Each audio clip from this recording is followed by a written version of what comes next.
چھوٹی سی عمر کی تھی فاطمہ الزہرا جب حضرت خدیجہ کا وصال ہوا۔ کسی نے کہا فاطمہ پہلی بار گھر سے کب نکلنا ہوا؟ بخاری شریف میں یہ حدیث ہے۔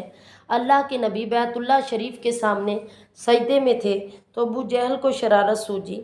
اس نے کچھ لوگوں سے کہا، اس میں عقبہ بن معیط بھی تھا اور کچھ اور لوگ بھی تھے، کہ ابھی ابھی میں ایک راستے سے گزرا ہوں، وہاں کسی نے ایک اونٹ ذبح کیا ہے، وہاں اونٹ کی اوجڑی بھی پڑی ہے اور نبی جو ہے وہ سجدے میں، استغفر اللہ معاذ اللہ، اس اوجڑی کو اٹھاؤ اور ان کی گردن پر رکھ دو۔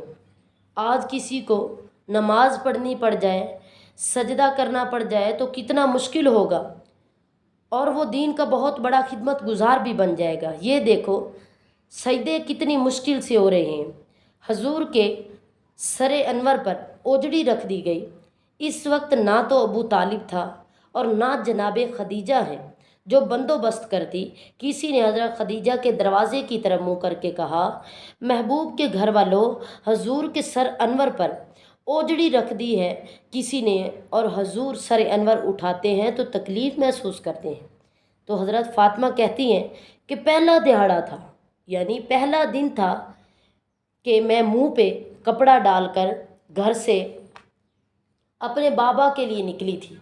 پہلا دن حرم کعبہ میں پہنچی، حضور صلی اللہ علیہ وسلم کو سجدے میں دیکھا تو میں اپنے چھوٹے چھوٹے ہاتھوں سے اوجڑی اتارتی، میں نے اپنے چھوٹے چھوٹے ہاتھوں سے اوجڑی اتاری۔ حضور صلی اللہ علیہ وسلم کچھ بھی نہیں بولے اور نہ میں کچھ بولی۔ حضور کی انگلی کو تھاما اور کنویں پر لے آئی۔ حضور بھی نہیں بولے اور میں بھی نہیں بولی۔ حضور آ کے بیٹھ گئے اور میں کنویں سے پانی نکالنے لگی۔ میں نے حضور صلی اللہ علیہ وسلم کی زلفیں دھوئی اور حضور روتے جاتے تھے۔ جب فاطمہ نے حضور کی زلفیں دھو لی تو ہاتھ اٹھا کر کہتی ہیں، اے اللہ، جنہوں نے میرے بابا کو تکلیف دی ہے انہیں برباد کر دے۔ جب یہ روایت میں نے پڑھی، مشکوٰۃ شریف میں موجود ہے، یہ عجیب منظر ہے، یہ عجیب بات ہے کہ طائف والوں نے جب آپ صلی اللہ تعالیٰ علیہ وسلم پر پتھر مارے تو نبی کریم سے حضرت زید بن حارثہ نے کہا کہ حضور دعا کریں اللہ انہیں تباہ کر دے۔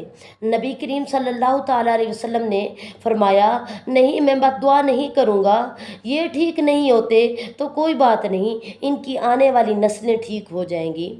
جب احد میں نبی کریم صلی اللہ علیہ وسلم پر پتھر مارے گئے، آپ کے دانت مبارک شہید کر دیے گئے، حضرت ابوبکر صدیق بہت ہی ٹھنڈی طبیعت کے تھے، تو آپ نے کہا کہ حضور ان کے لیے بد دعا فرمائیے، اللہ ان کو تباہ و برباد کر دے، یہ تباہ و برباد ہو جائیں۔ تو تب اللہ کے نبی نے کہا، اللہم اہدنی قومی لا یعلمون، یا اللہ میری قوم کو ہدایت دے، یہ نہیں جانتے کہ یہ کیا کر رہے ہیں۔